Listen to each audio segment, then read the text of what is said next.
Hello, everybody. Welcome to the You Are Worthy Network. I am your host, Steve Warmer. Happy Monday, everybody. Hope you had a restful weekend or got that to do list done, whatever was on your checklist. I hope you got it all done. Wow. It's almost July. Hmm. I was thinking about that earlier. I launched the You Are Worthy Network a year ago, August the 5th. We're getting close. So I just wanted to take a moment and thank each one of you for being a part. I was a little bummed when I went to do my weekly welcome to all the new members. I've learned that as the group gets larger, Facebook has some glitches that doesn't let you see all the members at one time, which means I can't do the welcome post and tag each one of you that are new. That kind of bummed me out. So I had to create kind of a generic one just so you guys know I still love you and welcome to the group. But I want to tell you personally, thank you for being here. Whether you've watched 50 interviews or whether this is your first one, thank you, thank you, thank you. And you might be saying, what is the You Are Worthy Network? I'll try to keep this brief, although I'm a preacher. You have to forgive me ahead of time. I created the You Are Worthy Network as a rebuttal to my own unhealthy mindset that was telling me that I was not worthy of love, respect, or success. And I knew it was a lie. I knew the origins of where the lie came from. But like in so many things in life, isn't it hard to get it from here, a few inches, to here? And as I started to get it here, I said, oh my gosh, I see it everywhere. It's like buying a new car. I see all the people struggling with limited mindset, lack of self worth, imposter syndrome, that whole family. And I said, I just want to help. So, what I do is I interview very cool, successful people, but people that have overcome a lot because we're all overcomers, right? And people that you don't just see their highlight reel, although that's cool, but that you also see the vulnerability and that they too have had to overcome a lot. So that's in short, if you call that short, what the You Are Worthy Network is. And I already know you're saying to yourself, Steve, can you stop and can you introduce us to Angela? And for that, I say, yes, I agree. Let's meet Angela. Angela Goodman helps high performers and entrepreneurs fall in love with their life again. Mm. Angela has a rare gift. She sees what you can't. Clients often leave their first conversation saying, I don't know how you know me so well. I feel so seen. Through her aligned perception framework, Angela helps high performers uncover hidden patterns, reconnect with their greatest gifts, and align their lives, leadership, and businesses with who they're created to be. An award winning entrepreneur, author, speaker, and podcast host, Angela is the creator of Evolve Through God. With more than 25 years of experience in business leadership, financial strategy, and operations, she has built, scaled, and advised businesses while helping leaders gain the clarity and confidence to create meaningful, lasting impact. Because when you see yourself differently, everything changes. Woo! I wanted to hire you as a coach right off the first line in the bio. Let's go. That's awesome. Angela, welcome to the You Are Worthy Network. Thank you, Steve, for having me on. I'm excited to be here today.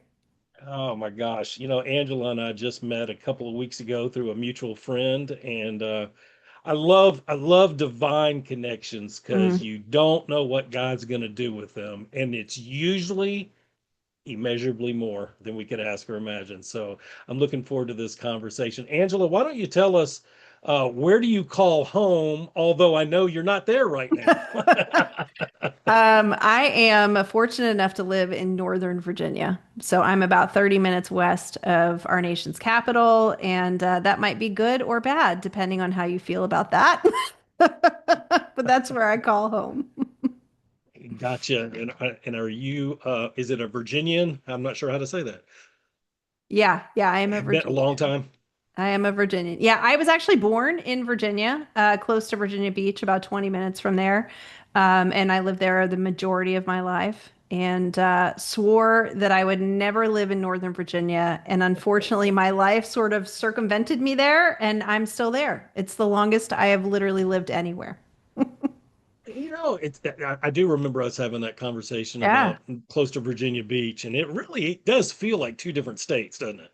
Oh, yeah, it is absolutely two different states for sure. Especially now. I mean, it wasn't quite as bad when I was younger, but now it feels like different countries, actually. Yeah, Yeah. crazy, crazy. Hmm. And so tell us a little bit about your family. Are they in Virginia? What do you have a significant other? Where is he? Tell us all about the Yeah. good stuff. Yeah, so I actually have, I'm the proud mom of two young ladies, a 20-year-old and a 15-year-old. So my 20-year-old aptly flew the coop, ready to get away from mom and ready to start her own life. So she lives down in Roanoke. And then I have a 15-year-old who's still home with me. And then my parents are still in Virginia. My dad's in Williamsburg, my mom's down in Chesapeake. And then my other half actually lives in Kansas, which is where I am today. That is so Yeah. cool. Yeah. So cool. Yeah. Um, what do you like to do for fun for just you? I am a sports junkie. So I grew up playing softball, basketball, tennis, swimming. I think I did almost every sport known to humankind. But tennis is my love and my passion. And I'm suffering a shoulder injury right now, so I haven't played as much, but I play tennis competitively when I am playing all the time. I've been to national championships for USTA. I've done all of that, and I love to find myself on a tennis court. I- I'm I'm probably a little bit older than you.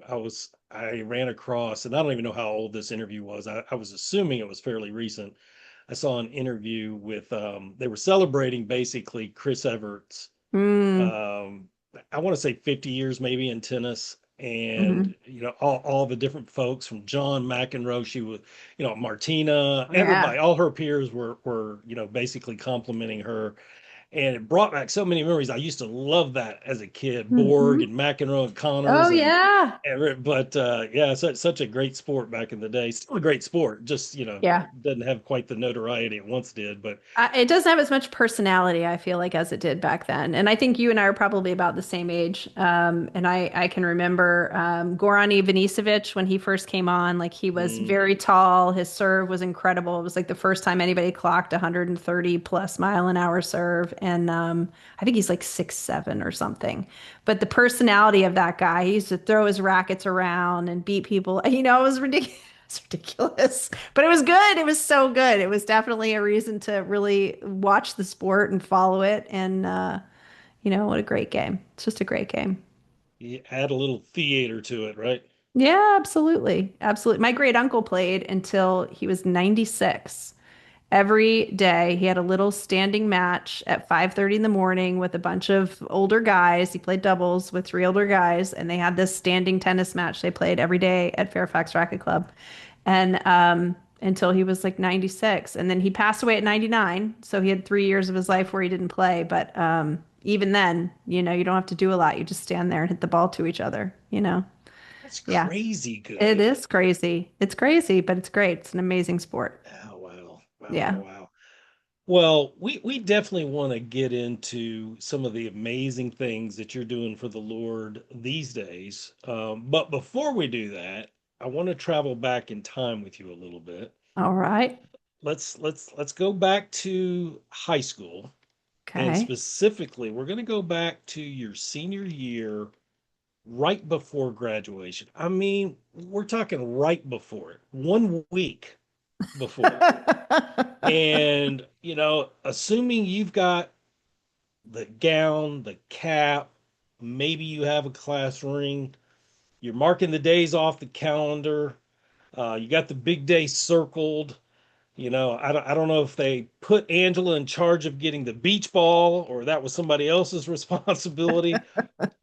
But what's the mindset? I like to have this dialogue with guests because there's no right or wrong answer, but it gets Mm-hmm. us into what the mindset was of 17 and 18-year-olds. My son just graduated a month ago and he was 17, and I know where he's at. Some of it's focused, some of it's not. Mm-hmm. Um, but were you senioritis to the max?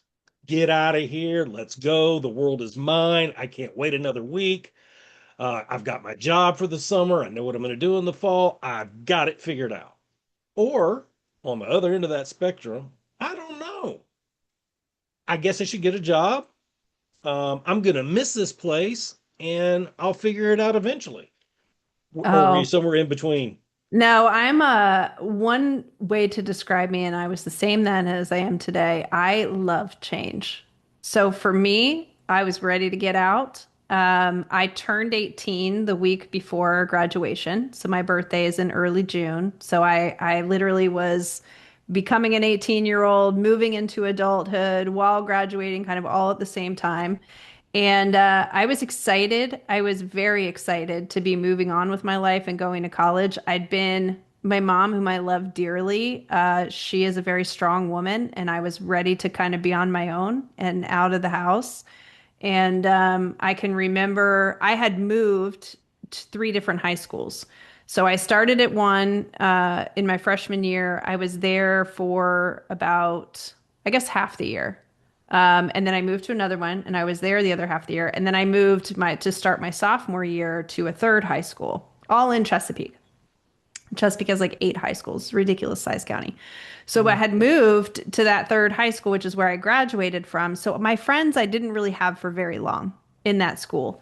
Um, and I am the type of person where I'm friends with everyone. So I had people in all different friend groups. So while I was going to miss my friends, I didn't have like long, deep relationships. I hadn't been there since elementary school, hadn't been there since middle school. So for me, it was like, I'm just ready to move on to college. Like, let's go. I was going to Virginia Tech. I was going to be a Hokie. I was studying engineering. So I was just ready to move on. I'd worked all through high school. So the job thing was just, I worked up until I left for college. But yeah, I'm a mover and a shaker and a getter doner. So I was just ready to go. Ready to go. Okay. Yeah. All right. So Blacksburg in the fall, engineering's the Blacksburg. plan. What did you see yourself doing as a career at that point? I didn't really have a clue. I was really good at math and I loved it, and which made me go into engineering. My mom had been a single mom for many years, and so she had remarried by the time I graduated high school, but she was like, I don't ever want you to not make money for yourself or feel like someone else is controlling your financial future. So I want you to do engineering. Like she pretty much wanted me to go into the engineering route for that particular reason. And so I think I chose it more because she wanted me to do it than I would have chosen for myself. But I love solving problems. I'm a puzzle doer by nature, and I love math. And I loved chemistry in high school. And so I went into chemical engineering and still didn't know until senior year what I was going to actually do when I graduated. But I had co-opted at Merck. I made drugs. That's what I call it. Made drugs when I was in college. Every other semester, I worked at Merck doing work on cefoxitin, which is an antibiotic, and then lovastatin, which helps with cholesterol. So I did all of that in college and did not do that when I graduated. So there's a plot twist early on. Yep, yep, yep. Again, someone who likes change. I did not want to have to go to the same plant every day. I didn't want to have to sit in the same office every day. I wanted to be doing something different every single day. Both of my parents were in sales, different types of sales. My stepdad sold cemetery property and pre-need. So before you actually pass away, there is such a thing. And my mom was a retail merchandiser for RJR Nabisco. So she did candy resets and all kind of things. Um, and they both encouraged me. They're like, you're really personable. Maybe you should go into sales. And, there's this whole technical sales thing, which at that time I didn't even know what that was. And so I ended up in commercial HVAC. So I had two job offers, one of which was going to keep me in Roanoke, close to Blacksburg, so I could still go to football games because that was like my thing. And so I moved to Roanoke to work for Carrier Corporation, and that was where I started my career. And I was designing large-scale HVAC systems in hospitals and universities and office buildings. And I did that. I did that for Carrier for the first 5 years, and then moved into management after that. But yeah, yeah, I never wanted the same 2 days back to back. Every day had to be different. So wait a minute. So you designed, you didn't go into sales right away. No, I went into sales. So a part of the technical sales process is actually going through the design, learning beforehand, so that someone sits a set of plans in front of you that you're able to take off the plans, read the plans, size the equipment, do all the estimates based off of that. So I went through 6 months worth of training with the company to learn how to do all of that and learn how to design the systems before I was like actually a salesperson. And then I had mechanical contractors and I had hospitals and universities directly, and I would help them, solve their airflow and air quality issues and things like that. So that is what I did for a long time. So let me guess. You liked the sales, but it got repetitive. No, it did not get No? repetitive. No, it Okay. didn't get repetitive.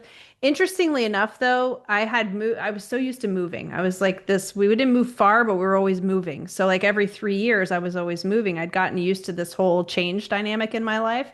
So every 3 years, I would get a promotion, is what would happen. So I started out in sales and sales design, and then I got 3 years after that, I got promoted into the service side of the business. So handling maintenance agreements and contracts and working on heavy chillers and doing projects to help people optimize their systems. So that was 3 years in. And then from there, 3 years later, I got a sales management role and helped run a branch. And then 3 years after that, I got a larger sales management role. And then 3 years after that is when I moved to DC to be the general manager for the DC and Baltimore operation. So I would just, if I couldn't physically move every single time, I was at least changing roles every 3 years. Fascinating. So Yeah. so how many years total did you work for Carrier? 15 years I Okay. was there. Yeah. Okay. Yep. So Yep. so so was there another employer after Carrier, or is this the time No. frame where entrepreneur waters get tested? Yeah, so actually, while I was working at Carrier, I had a restoration and remodeling company with my first now ex-husband. I've been divorced twice. So my first now ex-husband, we had a restoration and remodeling company together. So he was kind of the hands and the labor side of things, and I did all of the business back office from invoicing to marketing to supply procurement. So I did that and started that company with him while I was working at Carrier. And the company is still operating today, I&E Restoration and Remodeling. He still has it. We got divorced in many years ago. I can't even remember what the heck year was. 2004, I think. No, 2007 we got divorced. And so he still runs and owns that company. And once we had gotten that company kind of up and going and it was doing its own thing, we started flipping houses with it. I got really into community theater and had done a lot of theater in high school and whatnot. So I got into community theater in Roanoke and I helped run the community theater there. So I was always doing something aside from my career. In the first like 5 years, I was very focused just on my career. But then it was like once it became a job that was second nature to me, I was like, I wanted to do other things also. So I did that until I had kids. And then when I had my oldest daughter, I ended up, after she was a year old, moving back to the Chesapeake area from Roanoke. So, and then it was kind of more focused on family life, kids, all that good stuff. Okay, so you're Yeah. you're you're at home with the hmm kids for a bit. At what point do you jump off into speaking, coaching, and writing? Well, so in 2016, when I left Carrier, I decided to go into entrepreneurship. I bought a restaurant franchise business. Before getting to Northern Virginia, I had been in Charlotte, North Carolina. And the Famous Toastery was a brand that was just kind of emerging in the Charlotte area. And they started franchising. And I'd been a regular when I lived down there. So I asked them if they wanted to have a operation in Northern Virginia. And they said yes. And so I opened their first Virginia location back in 2016. And I owned that business until last December. So I sold it last December after 10 years in operation. And and while that was all going on, so during COVID, again, this whole like I need every day to be different, right? I bought a restaurant franchise, so I put myself in a box and I wanted to learn everything about the business. So I managed the store myself for the first 3 years, and it killed my little spirit to be in the same place. Mm, Even though it was my mm. business, it was like I was doing the same thing every single day. And I had the opportunity to grow the leadership in the business itself and was able to do that. And so during COVID, once I helped redo my business model because we needed third party delivery and more catering and carry out and all of that during the COVID situation. I got the team together and said, look, I'm going to create something else to help other business owners make more revenue and understand cash flow and manage their cash management. So I want to really get you guys to the point where you can run the operation yourselves. And they did that. And then I was able to sell it last December. Wow. What'd you say the name of the franchise was again? Famous Toastery. I've never heard of that. Is that a regional thing? So it's southeast. There Okay. are multiple locations in the Charlotte, North Carolina area. There are two locations in Raleigh, one in Myrtle Beach. There used to be one in Atlanta, but I think it closed. There was one as north as Philly, and Okay. then there's one in Roanoke itself. So all total, there's 24 stores. Mostly Atlantic seaboard, it sounds like. Oh yeah. Yes, Yeah. all mostly all southeast, all southeast. Okay. They've had some franchisees, I think, in the last year or so who have tried to get locations open in Texas. I don't know if they're open yet, since I'm not with the brand anymore. I haven't really checked to see, but yeah. Fascinating. Um, so again, is it during this time, like around COVID, that you start branching out and doing your own thing? So the yes, I mean I'd had the restaurant business that was mine, and then once I started helping my friends kind of remap their own businesses through COVID, I really leaned into coaching people and helping strategize people on their businesses and on their cash management, which proved to be like super important to me in the restaurant business. I mean, most people don't recognize, but most restaurants, if they're lucky, make 8% profit. So there's not Hmm. a lot of money there. I mean, it was a $2.5 million business, but that's not a lot of profit when you're only doing 8%. Which is why a lot of smaller restaurant owners like to have two or three or four locations because that way your profitability compounds. It's the only way to do it. So I started helping other people do that back in 2021. Yeah. Well, yeah, I mean, what food cost is what, 30%? That's pretty good. Or is 30% is that, a good number. That's yeah. a good number. And especially since COVID, I mean, part of the problem is anything that is considered a market-based item, so your pork or fruit, produce, whatever, those prices fluctuate literally on a daily basis. So it makes it really hard to plan, menu costs and things like that and keep it stable. Yeah. Yeah, it's tough. It's very tough. So today, 2026, Hmm. we're literally tomorrow halfway done with the year. Hmm. Who is it that you're helping today and how so? So when I exited all of the businesses last year, so I also had multifamily real estate business as well, and I had several multifamily properties, which I've officially exited all of those last year as well. I felt called and have been feeling called to help people who were who I was, right? So had been in corporate America, was not finding fulfillment there, very unhappy in my job, felt unappreciated, didn't feel that the next kind of step for me in the corporation was going to be higher level executive roles. And I didn't want to do the travel. I had small kids. And I also felt like I was compromising some of my own abilities because the men around me didn't do things the way I did them. I did them very different, very heart centered, very focused on that. In the particular company that I worked for, it was very much everybody was kind of a number, right? And so we led in very different ways. And that was a lot of the reason why I chose to leave when I did. Then when I built the restaurant business, the leadership team that I built, I mean, when I sold the business, everyone who had worked for me for the prior 7, 8 years, they were still there. So I had to find a buyer who I knew would lead in a similar frame of mind, and I was able to do that. And so everybody is still there, which is great. Wow.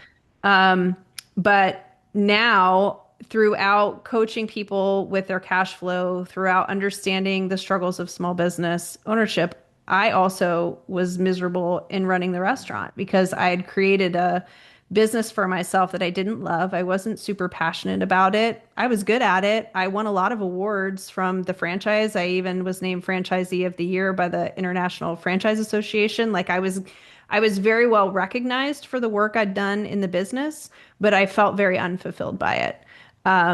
I just needed I needed to recognize that it's just not about performance. And so I lived that life prior to last year. And now, when I am helping small business owners, leaders, helping them to really fall back in love with their life again. Sure, you start a business, you get into the business because maybe it was the work you'd done before, so you feel very comfortable about it. You do great with the business, but you still feel empty. You still feel sad. You go home and you can't translate that to your family. You're trying to provide and perform, and you're not feeling good about what's going on. So now that's the work that I do. I help people really redefine their life again. What do you really love? What energizes you? What are you passionate about? What did God create you to do? Because He put us all here uniquely. We were all uniquely created for the purpose that He had in mind for us. So are you in alignment with that in the work that you're doing? Is that why you're feeling unfulfilled? So now I have this amazing calling on my life, and that's the work I've been doing since the beginning of this year. So I'm interested, like if you had to put a percentage on it of your client base, how many of them are still in a 9 to 5 or in a corporate setting? On my client base as of today, I Hmm. don't have any that are still in a 9 to 5 or in a corporate setting. Um, Actually, that's not true. I have one. I have one who is still in a corporate setting. However, she's the CEO. Okay. Yeah. So Okay. it's not her business. It is run by a board of directors, but she is the CEO, so she delegates the culture, right? So a lot of the struggle for her was she was performing and doing amazing things at work and in her career, but she would go home and she was not in alignment with what was going on inside her household. So we did a lot of work to kind of help her get aligned within herself so that she could reconnect with her family. And she's amazing. She's doing great. She's done all the work she needed to do, which is awesome. So I take it you're not bored right now. I'm never bored. Well, One of my bored may not be the right word. You didn't say this word, but you like to keep it hopping and moving. I do. And So, so I so, will say one of my other gifts, which is why we're here on this call today, is one of my other gifts is connection. So I am always in connect. I was just at an event this weekend with 2,500 people. I had a call right before we started this call with a woman that I met at the event who wanted to connect and talk further about the work that I do, and that keeps me very busy. There's a lot of people out there who are not fulfilled and happy, and having a mission of wanting people to be fulfilled and happy means I'm going to be a very busy lady. oh, it's great. I mean, it's job stability and you're loving what you're doing all at the same Yeah, time. absolutely, And we haven't even absolutely. got into the piece of you're speaking and doing event planning too, right? Yeah, Tell, yeah, I do tell us a that little bit about also. that. Yeah, so I actually started in the event space when I was in my corporate career. So I was kind of the person that everybody would go to for logistics. And so when events would happen, they would come to me and say, Angela, can you help us put this together? That would always be the thing. So I would help out with venue, help out with contracts, help out with coordination and logistics. That then turned into, well, we had this one particular thing that we wanted someone to speak about. We think you'd be a good fit for it. So then I ended up, speaking in front of, hundreds of people inside Carrier, during those events. So that started my speaking also at that time. Um, and I've always been a teacher. I've always been a teacher. So I think that's just something that's come natural to me. And so now today I've parlayed that into I host an event once a year for owners, entrepreneurs, and leaders called Evolve.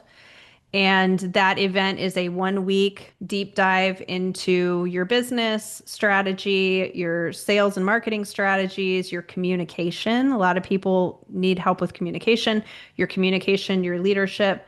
I have a guide team that works alongside me in that week, and we workshop directly with people. It's a small group. We only have 10 seats. I do it somewhere in the Southeast. I pick a different location each year, but that happens the first week of March. And this will be year 5 coming up in 2027. So that's exciting. Yeah. So I do That that once a year, and then I'm also hosting an event in September. So I launched my podcast after being called to do so, and decided in launching the podcast that there weren't enough stages and platforms for people to talk about their relationship with God that didn't revolve around a church. And not that churches aren't great, but there are a lot of people out there who have had some negative experiences inside their churches. And I wanted people to have an opportunity to come share their story and share their relationship with God to help inspire others. And so there is an event that I have planned called My Testimony Live, which is happening in September in Nashville. And that's near and dear to my heart and my mission also, because I feel like our connection to our faith and to spirit is obviously, that's directly correlated to what we're created here to do on this planet. So I'm excited for that. It's going to be the first of its kind. I have not done one yet. And just to sit back and be able to rejoice in God for a day amongst people who feel similarly is going to be amazing. It sounds amazing. Yeah. I know we've talked about it a little bit Yeah. offline, and it does sound like an amazing event. And I'm going to ask you for some of the links for people to find that Okay. in a second. In a second, Sure. it's listening to you, you have accomplished a lot, but not just a lot from a quantity standpoint. I mean, very diverse leadership roles that you've Mhm. had, very, very fulfilling roles that a lot of people would be happy with to do one of those for a career. Mhm. You've been blessed to do many of them. Um, so very, very successful, very talented in what you do. But what have you had to overcome? Tell us about a time in your Ah. life when you didn't feel worthy of that success that you have now. You're laughing like, I which think one do it's I so choose, good. right? Yes, I think it's so good. I think it's so good because, when I was a kid, one of my grandmother's favorite things to say are children are to be seen and not heard. Oof. That was just, I mean, that was her generation, in all That was a honesty. lot of grandparents. Yeah. That was her generation. She was born in 1932, just after the Great Depression. People didn't have a lot. It was hard. It was so hard on families to raise their kids with so little that they had. And so it was a different lifetime back then for kids, right? And so that was when I was a kid and we would go see her, that would be what she would say. And I'm a very happy, very loud, very joyful person. And so being around that was like, oh, I'm not supposed to be talking. I'm not supposed to be saying things. So there were a lot of years where I didn't feel worthy of having my voice heard. Mm, And what I have found out, especially in the last 5 to 10 years, is that my voice is meant to be shared. And even though I was being called on to, get on stages and speak and help educate people, I would get up there obviously with imposter syndrome because I'm like, who wants to hear what I have to say? Nobody wants to hear what I have to say. So I struggled with that a lot. my entire life. And it's only been in recent years that I really studied myself that I understand that that's part of what I'm here to do. It's part of what I'm being called to do. And now I only have one person to keep happy, and he's up there. I'm not worried about what anybody else thinks anymore. But it's been a journey getting there for sure. And I knew you were going to probably say your faith helped you get out of that thinking. Um, would you say it's fair to say that making yes a consistent habit, yes to new opportunities, Yes. yes to I'm going to do this, I'm going to bring the fear with me, but Yeah. I'm going to do it Well, anyway. It becomes a new habit, right? yeah. Well, I'll tell you this. So faith wasn't the only thing that got me Hmm. to change my ways. I in 2021 after COVID and everything hit, I had a friend of mine introduce me to the Arate Syndicate, which is a group of entrepreneurs that is essentially was created to bring small business America back. So all the industrial America from the early 1900s, bring that mentality back into this country where we make things in America again. We have, the American dream standards, that type of thing. So it was created by Andy Frisella and Ed Milet in, I think, 2019. And when I joined that group in 2021 and started following those two guys, Andy Frisella had created a program called 75 Hard. And 75 Hard is a mental toughness program. It's two 45-minute workouts a day, one of which has to be outdoors, regardless of weather, drinking a gallon of water, reading 10 pages in a self-help or personal development book, taking a photograph of yourself, not drinking alcohol, and having a specific diet program. It does not a diet program, but a food program, right? So the goal of 75 hard, you do that for 75 straight days. And it's exactly what you said. It's a choice. Every morning when you get up, it's a choice to get all of those tasks done. And if you don't complete those tasks for that day, you fail and you start all over again.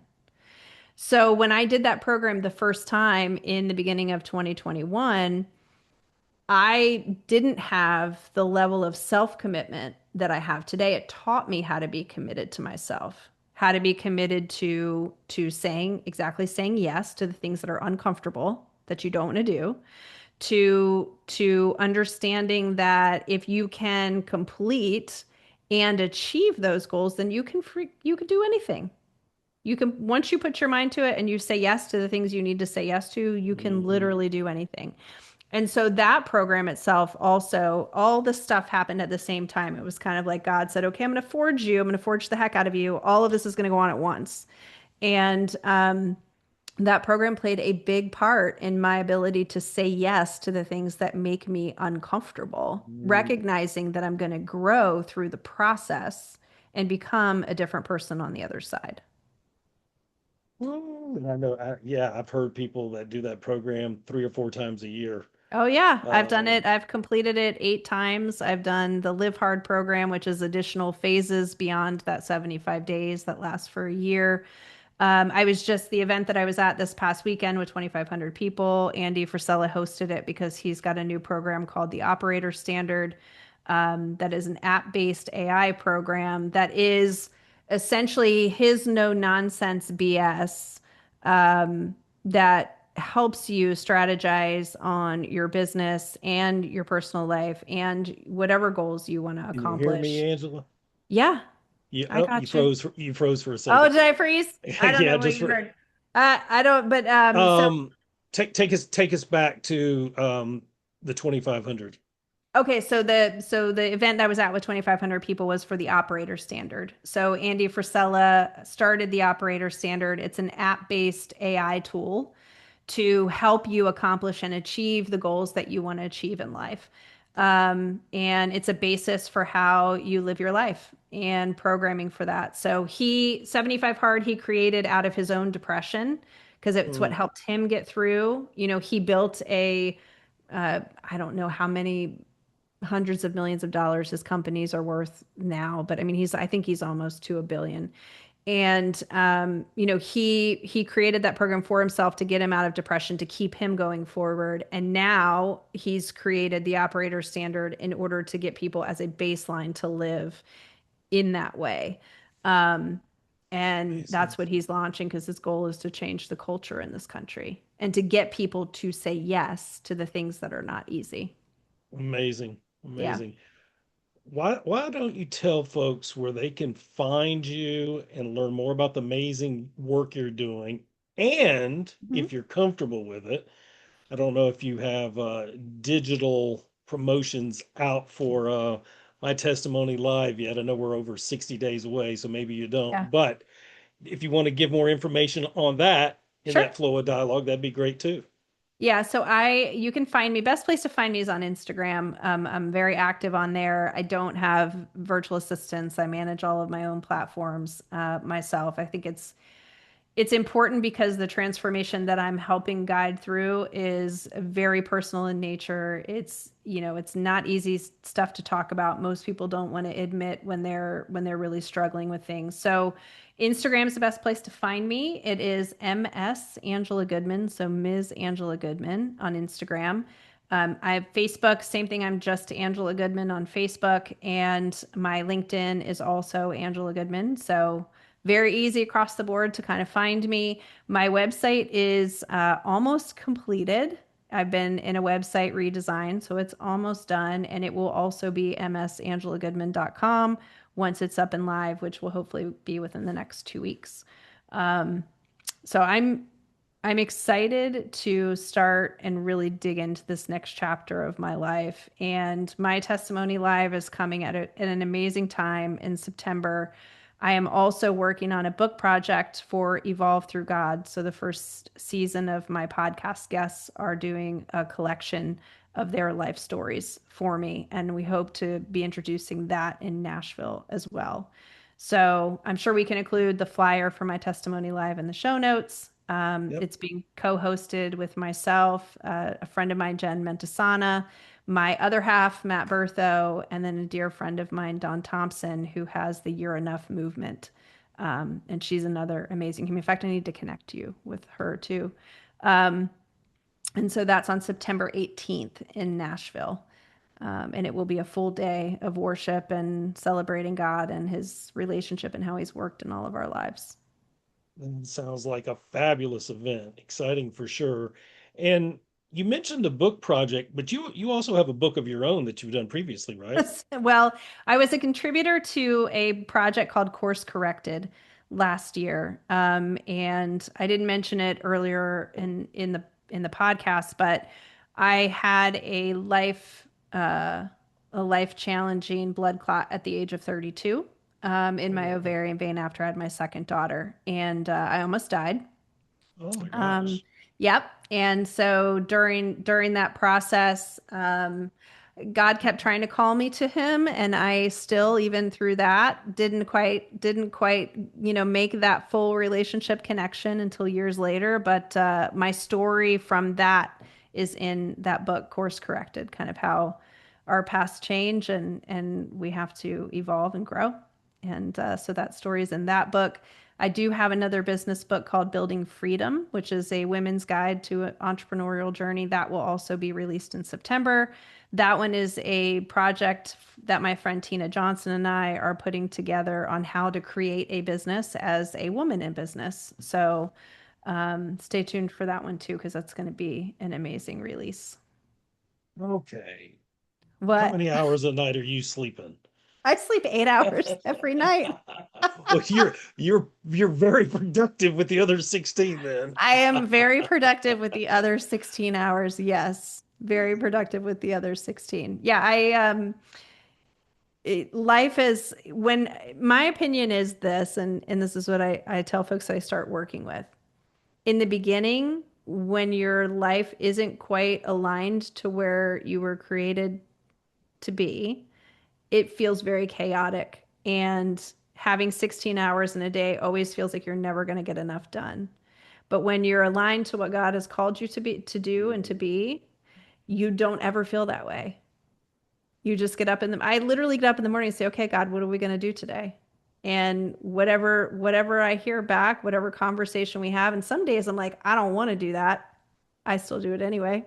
But once you get into that full scope of alignment for yourself, like you really can love life because you're recognizing you were never in control to begin with, and Right. your to-do list is never as important as his is. And that's the work that I love to do now is to help people recognize that and they still get to sleep 8 hours a day. Even better. And usually I they love sleep that. more because they're not busy worrying about trying to control everything. And, you know, a lot of people don't sleep because their brain won't turn off.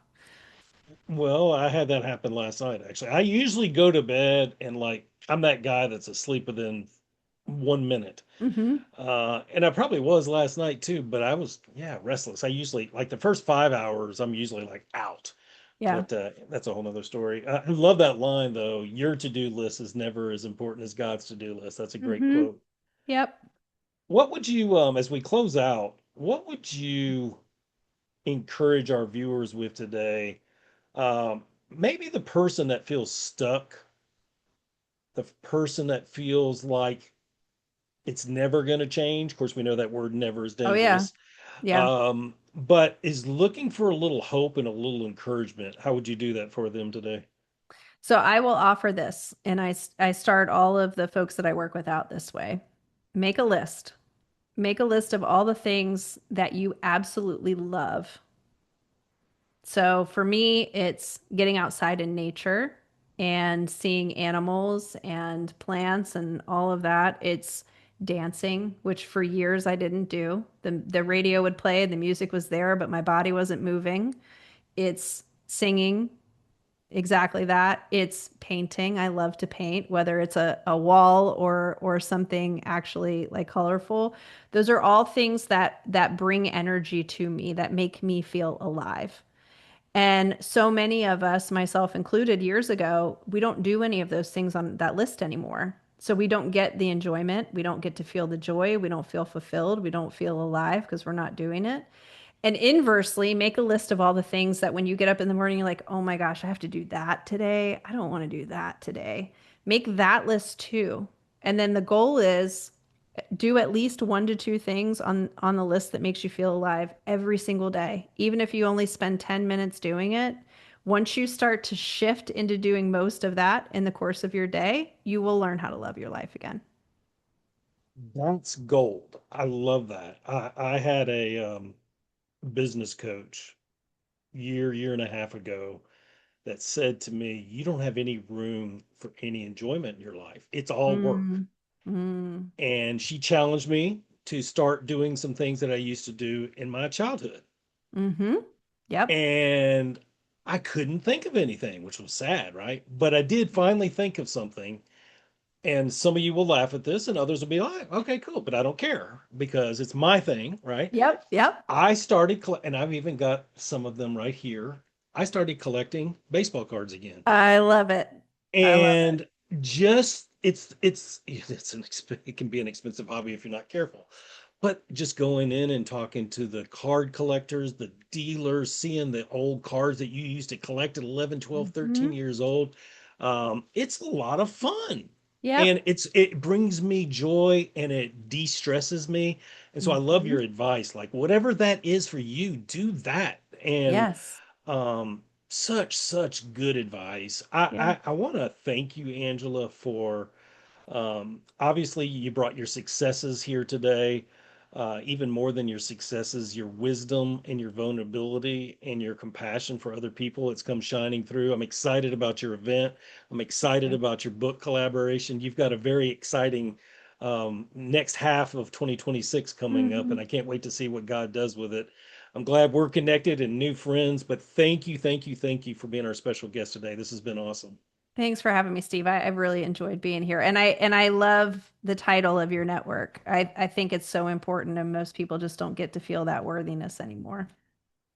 Well, that's what we're trying to change is that mindset because you are worthy, Yeah. Angela, and you are worthy, everyone listening, of love, respect, and success. And I get to be the one that reminds you whatever season you're in, it's just a chapter Some of your best chapters in your book called Life are yet to be written and lived out. And I can't wait to see what God does with them in your life. Thank you guys for being a part of the network. Until next time, God bless.